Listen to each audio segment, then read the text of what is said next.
Tonight, calls for transparency. The Opposition NDP wants reports and recommendations about 3 independent schools in Saskatchewan to be made public. It's a little suspicious to have those recommendations redacted.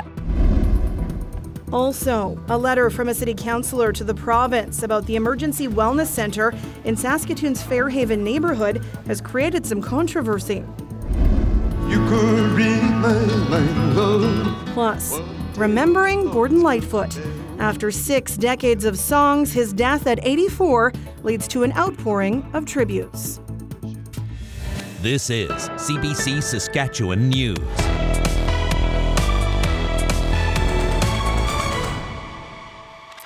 It is Tuesday, May 2nd, and the CBC Saskatchewan News starts right now. Good evening, and thank you for joining us. 3 private Christian schools in Saskatoon were put under review in the wake of an abuse scandal. Now, the Opposition NDP has obtained reports and recommendations about those schools through a Freedom of Information request. But many of the details are redacted. As Adam Hunter reports, there are calls for more transparency. Last year, the Minister of Education appointed special administrators to oversee 3 independent schools in Saskatoon. The schools were under scrutiny because staff members were named in a class action lawsuit connected to the abuse scandal at Legacy Christian Academy. Now, the administrators' reports have been obtained by the Opposition NDP through a Freedom of Information request, but the recommendations and other details are heavily redacted. I think that these reports should be, I think that there's significant public interest in what's going there because this is taxpayer money. This is taxpayer money from the people of Saskatchewan that prior to these regulations coming in had no government oversight. These schools were not required to submit financial documentation, just like our 27 public and separate schools need to submit. NDP education critic Matt Love has highlighted some unredacted details in the reports. For example, one school hired family members to work as staff. And last August, shortly after an administrator was appointed at Grace Christian School in Saskatoon, the school indicated it would not comply and its certificate was pulled. Love says it was denying access to certain students. We see that that officials reviewed the school registration process, which indicated that students with learning challenges or special needs would not be admitted to these schools based on their complex needs.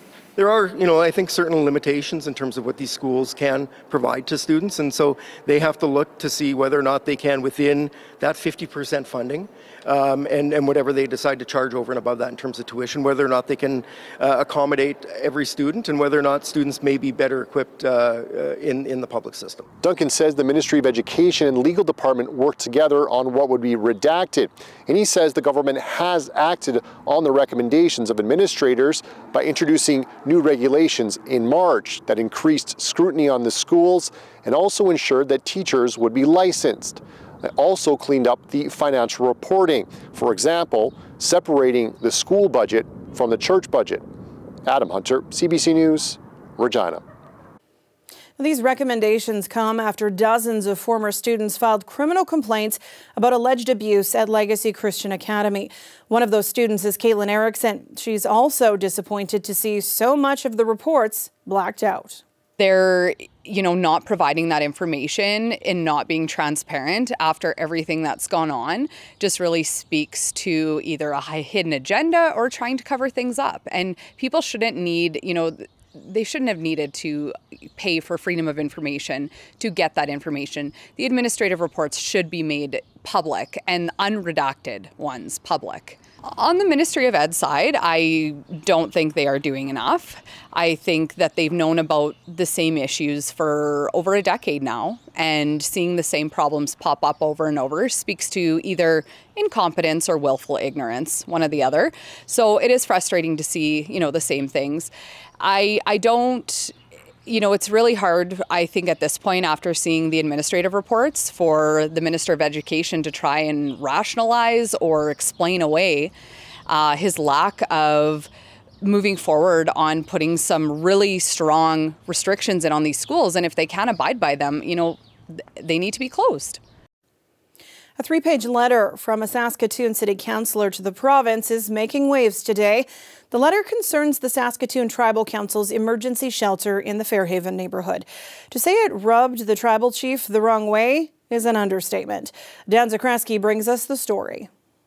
Chief Mark Arcand called the news conference today and came out swinging. I'm really tired of David Curtin and his antics in riding my coattails in the work that we're doing as the Saskatoon Tribal Council in combating homelessness. And with that for an opener, it was on.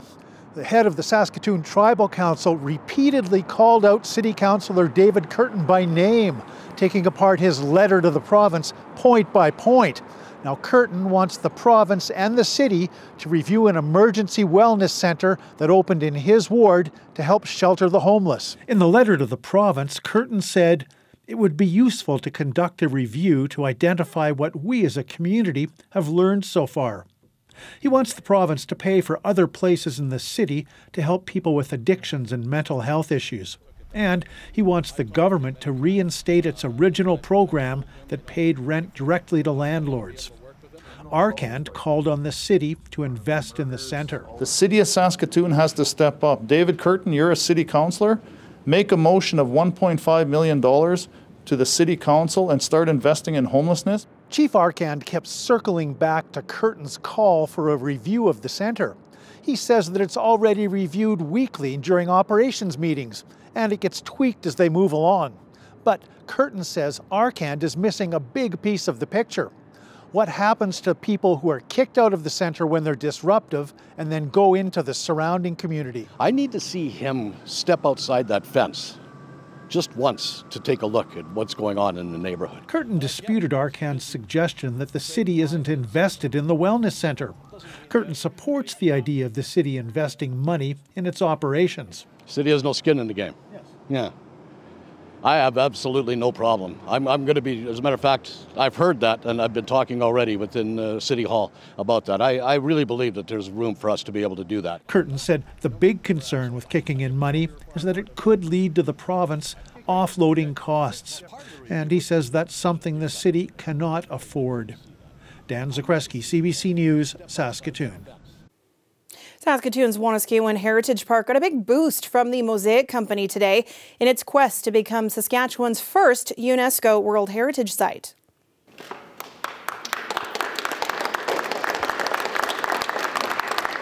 Mosaic announced $500,000 of support for Wanuskewin's UNESCO-ready fundraising campaign.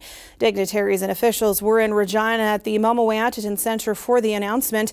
Wanuskewin Heritage Park is a national heritage site. It's dedicated to preserving and elevating the evolving cultures of the Northern Plains Indigenous peoples. Its history goes back more than 6,400 years. Wanuskewin is on the tentative list for UNESCO World Heritage designation. So far, Canada has 20 approved UNESCO sites, none of which are in Saskatchewan. We know that technology continues to change and disrupt our world. Today, high school students in Saskatoon got a look at the future and what their potential careers could look like down the road. More than 300 students spent the day at the University of Saskatchewan to attend Digitized. The one-day conference is touted as the province's largest technology career event for high schoolers.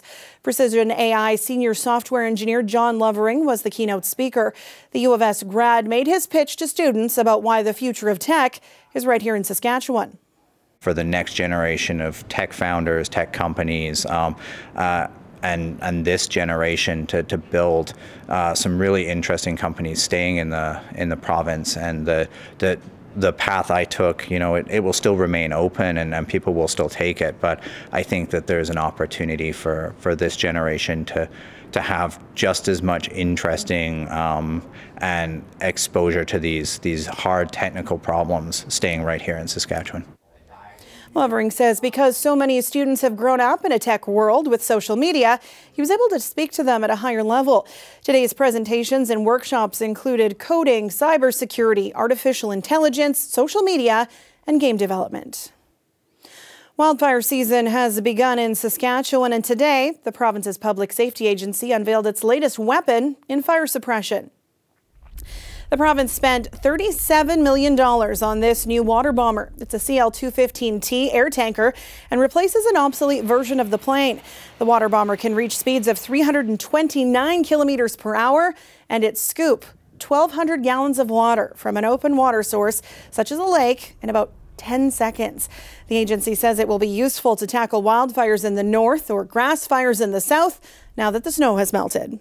We had a slow start. We had lots of snow and it lasted a fair length of time. We've just entered our wildfire season, so we're starting to see spring fires. So we have about 30 to 40 fires already so far this year, which is slightly above our 5-year average, but we're just getting active right now. The CL-215T is not just a new aircraft, it is a faster and more efficient aircraft. The reliability of this plane and the evolving technology allows us to enhance our capabilities and response. The Public Safety Agency says there is a risk of grass fires this spring in dry areas in the southwest and between Saskatoon and Regina. It's expecting the summer to be warmer than usual and says that could mean more wildfires than usual. This weather update is brought to you by Capital Ford Lincoln. Friend and Family F-150 event is on now.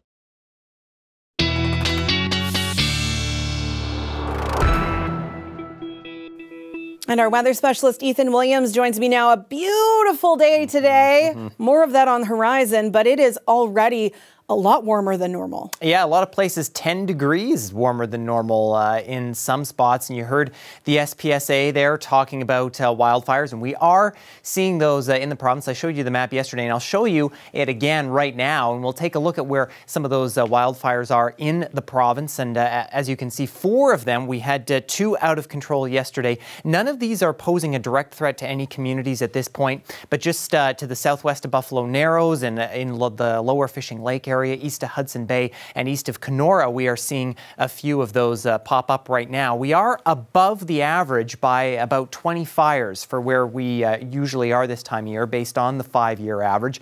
And as you heard the SPSA mention again, it's that west central and southwestern Saskatchewan regions that are seeing the highest risk, and that has definitely been the case over these last few days. A reminder that there are fire bans in place and a lot of RMs in this area, so be sure to check before you burn.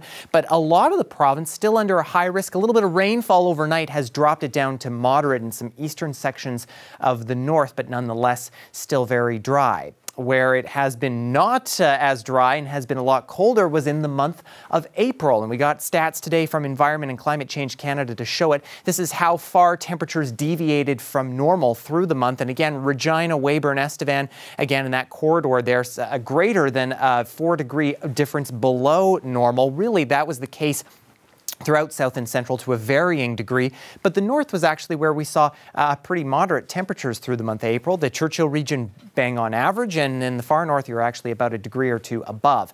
But when it came to moisture, as always, it's a bit of a mixed bag. Central Saskatchewan, about 1/3 of what you normally see.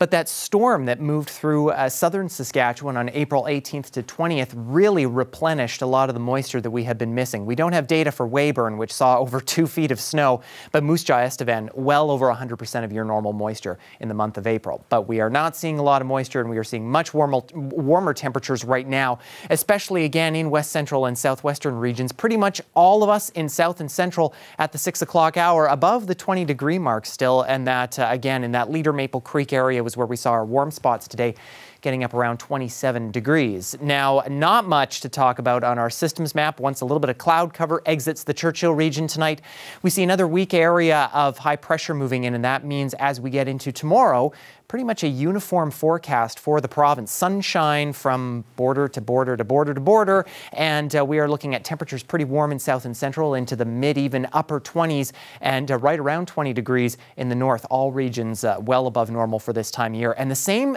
situation on Thursday. That jet stream still to our north and keeping us clear as we head through the end of the week. And that means winds are going to be on the fairly light side. We got a little bit breezy this afternoon in some southern and central sections, but I think tomorrow we're looking for gusts in the afternoon in the kind of 10 to 20 range. They might pick up a little bit as we head into Thursday, but certainly not in the 50 to 60 range as we've seen in the past week or so. So Regina, here it is. Nice next few days, feeling like summer. That continues. Overnight lows getting close to the double digits a couple of nights here and there. Yeah, the weekend not so great, unfortunately, but we will get a little bit of moisture, especially for places that will need it. And then temperatures, well, they're going to shoot right back up to close to 20 degrees into next week. Saskatoon, I'll point out that normal for this time of year is around 16, but you will overshoot that by nearly 10 degrees over these next couple of days. Rainfall for you Saturday, Sunday as well before things start to clear out as we head into the beginning of next week or so. So yes, Sam, unfortunately, weekend not looking so good, but these next few days definitely going to make up for that. Shorts and umbrellas, but no snow shovels. That's right. That's the benefit. But we definitely need that moisture. Oh, yes. All right. Thanks, Ethan. You bet. And before we leave you tonight, with a career that spanned more than 60 years and a string of international hits, tributes to Gordon Lightfoot are flowing in from around the world. He died last night of natural causes at the age of 84. Eli Glasner takes a look at how fans and fellow musicians are honoring an artist like few others. You could read my mind, love, what tale my thoughts could tell. Across Canada and beyond, fans are remembering a singular singer-songwriter, like the Member of Parliament from Orillia, the small Ontario city where Lightfoot started. He is to Canadian music what the Group of Seven is to Canadian art. And the Minister of Heritage, who says Lightfoot inspired his own playing. I loved his voice, I love the way he played the guitar, the fact that he played so often on a 12-string that I do also. To the tribute performers who shared favorites. Rosy willows, cattails, soft winds and roses. Everybody's life is just infused with the sound of Lightfoot. In Spain, Blue Rodeo's Jim Cuddy recalled the first song he learned to play. That's what you get for loving me. It's so absurd to think of a 10-year-old sitting there on a little Stella guitar. That's what you get for loving me. Lightfoot wrote hundreds, but his favorite. I think the Canadian Railroad Trilogy is a good one. We are the navvies who work upon the railway. But even playing with Blue Rodeo, Lightfoot had high standards. He called me and he said, "Are you sure your drummer's up to it?" And then he named the tempos. It's got to start at 88, then it's got to go to 112, then it's got to come back to 92. Lightfoot wrote about the nation's history and his life as an artist with an insight that crossed generations. I remember listening to him when I was a teenager and feeling like I had this window into emotions that I was too young to know, but had the feeling might be on the horizon for me. All right, here he is now, Gordon Lightfoot.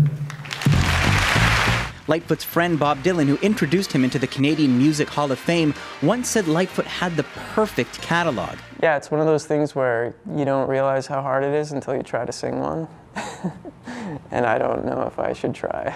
Musician Andy Schaaf is considering adding Lightfoot to the lineup tonight, inspired by the storytelling he squeezed into every verse. It's a song, and on first listen you think it's one thing, and the more you dive into it, the more you see the subtleties. When the waves turn open, it's 2 hours. Rheostatics member Dave Bedini says there's a lesson in Lightfoot's longevity. This is a good lesson for all of us. He got to be 84 by continuing to be creative and doing what he loved to do. Sharing gifts that echo still. Never thought I could act this way. Eli Glasner, CBC News, Toronto. And that is it for us tonight. For News Anytime, you can head to cbc.ca/sask or /Saskatoon or subscribe to the CBC Saskatchewan YouTube channel. Ethan will be back with more local news and weather tonight at 11. We are back on the network tomorrow night at 6. Thanks so much for watching and have a great night.